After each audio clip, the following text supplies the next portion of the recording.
조인섭 변호사의 상담소.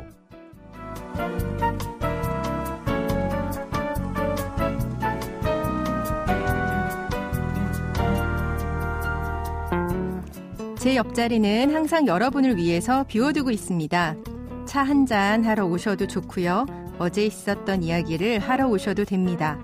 위로가 필요한 날에는 가만히 앉아있다 가셔도 좋습니다. 혼자 고민하지 마세요. 제가 들어드리겠습니다. 속 시원하고 정확한 자문으로 법률 문제를 풀어드리는 조인섭 변호사의 상담소, 지금 바로 문을 열겠습니다. 저는 조인섭입니다.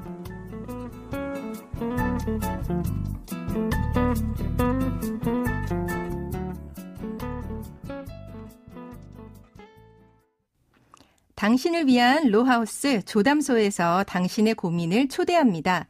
신진희 변호사와 함께합니다. 안녕하세요. 네, 반갑습니다. 법무법인 신세계로 신진희 변호사입니다. 네, 오늘은 어떤 고민이 기다리고 있는지 먼저 사연부터 알아보겠습니다.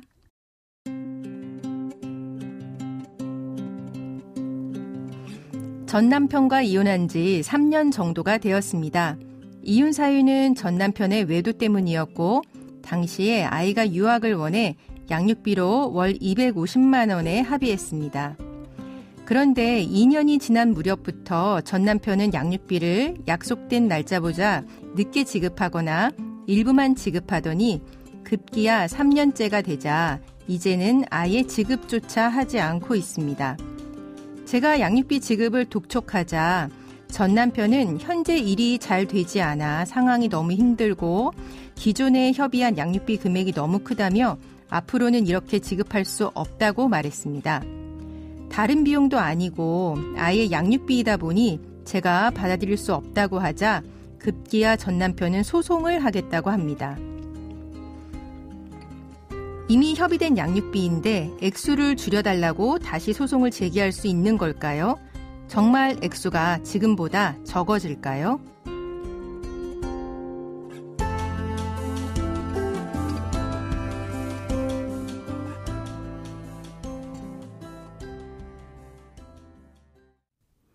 네, 이혼한 뒤에도 끝난 게 아닌 경우가 많죠. 특히 양육비 그리고 면접교섭이 그렇습니다. 사연자분처럼 양육비의 경우 제대로 지급되지 않는 경우가 상당히 많은가요? 네, 꼭 그런 것은 아니고 사실 양육비를 성실하게 지급하는 사람도 많습니다. 다만 일반적으로 면접교섭, 즉 아이와 꾸준하게 만나면서 자녀와의 관계를 원만하게 이어가는 사람들이 양육비도 성실하게 지급하는 경우가 많은 것 같습니다. 네, 작년 정부 발표에 의하면 한부모 가족 실태조사 보니까 양육비 미지급률이 거의 80%? 피해 아동이 거의 100만 명 이상인 것 같아요. 그래서 이제 양육비에 대해서는 좀 지급을 강화하는 상황인데요. 현재는 양육비를 지급하지 않으면 어떤 처분을 받게 되나요? 네, 양육비를 지급해야 하는 비양육권자가 정당한 사유 없이 양육비를 미지급할 때는 감치명령을 내릴 수 있습니다.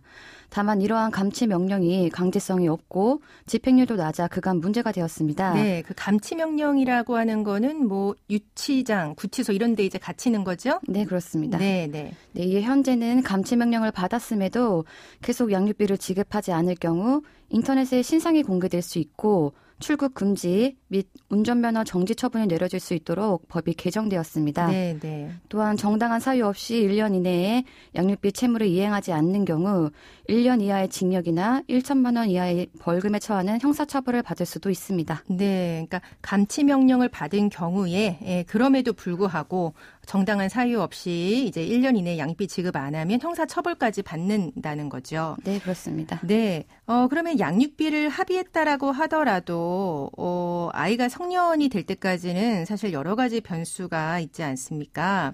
그렇다면 남편이 액수를 줄여달라고 지금 소송을 하겠다고 하고 있어요. 이게 받아들여질 가능성은 어떻게 보나요? 네, 이혼할 당시 양육비를 정하면은 이후 변경이 되지 않는다고 생각할 수 있지만 그 이후에도 사정 변경이 있는 경우에는 이 사건과 같이 양육비 감액 신청을 할 수는 있습니다. 네. 여기서 사정 변경이라 함은 실직, 파산 등으로 경제적 정이 악화된 경우라고 할 수 있고요. 네, 네. 이 사건에서도 상대방에게 사전 변경이 있다면은 소송을 제기할 수 있겠죠. 다만 양육비 감액의 경우 자녀의 복리에 악영향을 미칠 수 있어 법원에서도 엄격하게 판단하고 있고 이 사건 역시 감액을 원하는 것인데 아이가 유학을 다니고 있어 교육비 등으로 일정 액수가 필요한 경우에 해당하므로 실직과 같은 명백한 사유가 없다면은 받아들여지기는 어려울 것 같습니다. 네, 그렇죠. 아이는 이제 유학을 생각을 하고 아버지가 지원해 줄 거라고 생각하고 유학을 떠났는데 갑자기 3년 뒤에 안 된다. 그러면은 이제 굉장히 당황스러운 거죠. 양육은 부모가 반드시 져야 하는 책임입니다. 실직이나 무직이 된다고 해서 양육비를 영원으로 책정하지는 않죠. 네. 일반적으로 양육비 산정이라는 것 자체가 부모의 소득에 기초하므로 단순히 자신의 소득이 줄거나 없으면 양육비가 적게 책정될 것이라고 생각할 수도 있습니다. 실제 소송 이후에 고의적으로 일을 그만둔 사람을 보기도 했고요. 하지만 일을 하지 않는다고 해서 양육비가 영원히 될 수는 없을 뿐만 아니라 악의적으로 일을 구하지 않는 경우 그 전에 소득을 참작하여 양육비를 결정하기도 합니다. 그렇죠. 아무래도 소득이 없다고 하더라도 양육비는 어떻게 생각하면 아이한테는 생존의 문제인 거거든요. 소득이 없다고 하더라도 부모는 먹고 생활은 하잖아요. 그러면은 이제 무직 실직의 경우에 서울가정법원 기준으로 하면 무직자라고 하더라도 최소 양육비 얼마 정도로 보통 인정이 되나요? 예전에는 최소한 30만 원 정도는 되었던 것 같은데 사실 요즘에는 점점 양육비 산정 자체가 높아지고 있는 추세라서 네. 조금 더 인정되는 경우도 있습니다. 네, 30에서 50 정도 네, 생각해 볼 수 있겠네요. 그러면은 반대로 합의된 양육비보다 더 받을 수도 있나요? 그러니까 양육비가 이거 가지고는 부족하다. 그래서 증액을 요청하는 거죠. 네, 양육비 증액 신청 역시 가능합니다. 네. 다만 이 역시 상대방에게 이제 취직이나 이직, 상속 등으로 수입 혹은 재산이 늘어나는 사정 변경이 있어야 더욱 유리할 것입니다. 또한 이혼 후에 시간이 꽤 흘러서 아이가 청소년으로 이전보다 훨씬 교육비 등의 지출이 명백하게 많아져서 양육비 증액이 반드시 필요한 경우에는 증액을 요청할 수도 있습니다. 그러니까 자녀의 복리를 위해서 필요한 경우에는 이제 증액도 가능하다는 거죠. 네. 그러면은 해마다 최저 시급은 인상이 됩니다. 그러면 양육비 산정 기준표도 해마다 바뀌는 건가요? 우선 양육비 산정 기준표가 매해 바뀌는 것은 아닙니다. 서울가정법원은 이제 2012년 5월 30일에 양육비 산정 기준표를 처음으로 제정 공표하였는데요. 이후에는 2014년과 2017년 두 차례 개정을 한 바 있습니다.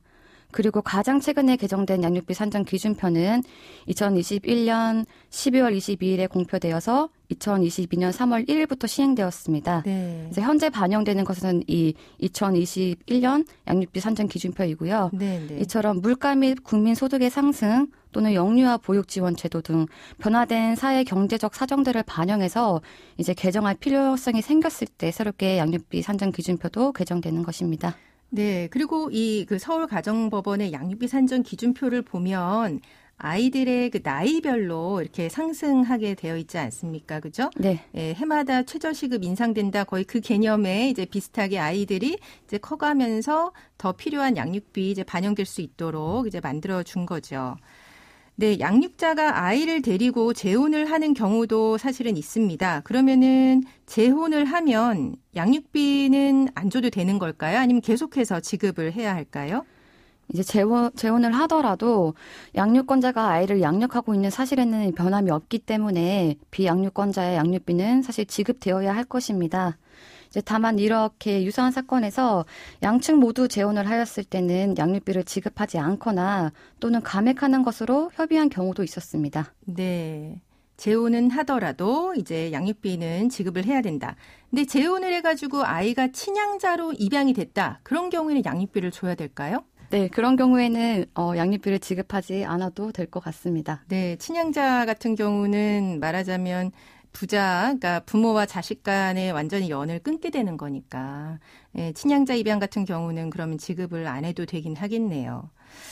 네, 지금까지 내용 정리해 주셨는데요. 양육비를 지급하지 않으면 감치 명령이나 출국 금지, 운전면허 정지 이런 처분이 내려질 수도 있고 심지어 감치 명령 받고도 1년 이내에 지급을 안 하면 1년 이하의 징역이나 1천만 원 이하의 벌금에 처해지는 형사처벌도 이제 받게 신설이 되었습니다.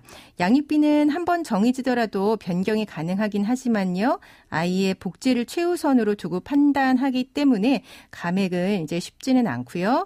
하지만 또 사정 변경이 있다면 정해진 양육비 증액 신청은 또 가능하다고 이야기를 해주셨습니다. 재혼을 하더라도 아이와의 관계가 단절되는 건 아니니까 지급해야 하고 또 수입이 없더라도 아이 양육비는 지급을 해야 한다고 정리해 주셨습니다. 네, 지금까지 그 신진희 변호사가 잘 정리해 주셨는데요. 감사합니다. 네, 감사합니다.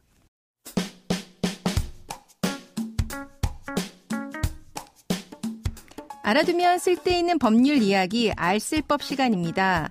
고객 명의를 도용해 85억 원을 허위 대출 받은 다음 중국으로 도주했던 은행 지점장이 귀국한 다음 징역형을 선고받았습니다.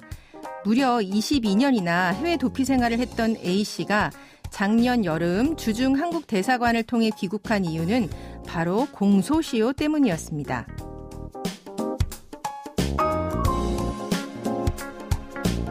공소시효란 범죄를 저질렀다고 하더라도 일정 기간이 지나면 형벌권이 소멸하는 제도입니다. A씨는 2000년에 회사 명의를 도용해 대출을 신청하는 방식으로 85억 원의 대출을 받아서 그 대출금을 가로챘습니다. A씨는 고소를 당한 그날 중국으로 도주했고 공소시효가 15년이라고 생각해서 이미 22년이나 지났기 때문에 공소시효가 끝났다고 생각하고 자진 귀국을 했지만 체포돼서 재판을 받은 겁니다. A씨는 형사처분을 피할 목적으로 국외에 있었던 경우가 아니기 때문에 공소시효가 정지되지 않았다라고 주장을 했는데요. 재판부는 형사처벌을 면할 목적이 없었다는 의사가 명백하게 보이는 객관적인 사정이 아니라면 국외 체류 기간 동안에는 형사처벌을 면할 목적은 계속 유지된다면서 공소시효가 정지됐다라고 봤습니다. 그러면서 오히려 A씨는 범행 후 중국으로 도주해서 약 22년간 해외 도피 생활을 했다라고 하는 점을 보면 범행 후 정황이 매우 좋지 않다라고 하면서 징역 7년의 실형을 선고했습니다. 공소시효는 처벌을 피하기 위한 꼼수가 될 수는 없습니다. 죄를 지었다면 반드시 법에 따라 처벌받는다는 것을 기억해야 할 것입니다. 조인섭 변호사의 상담소, 조담소는 언제나 당신과 함께합니다. 끝곡으로 엘비스 코스텔로의 쉬 들려드리면서 저는 이만 인사드립니다. 지금까지 로이어 조인섭이었습니다.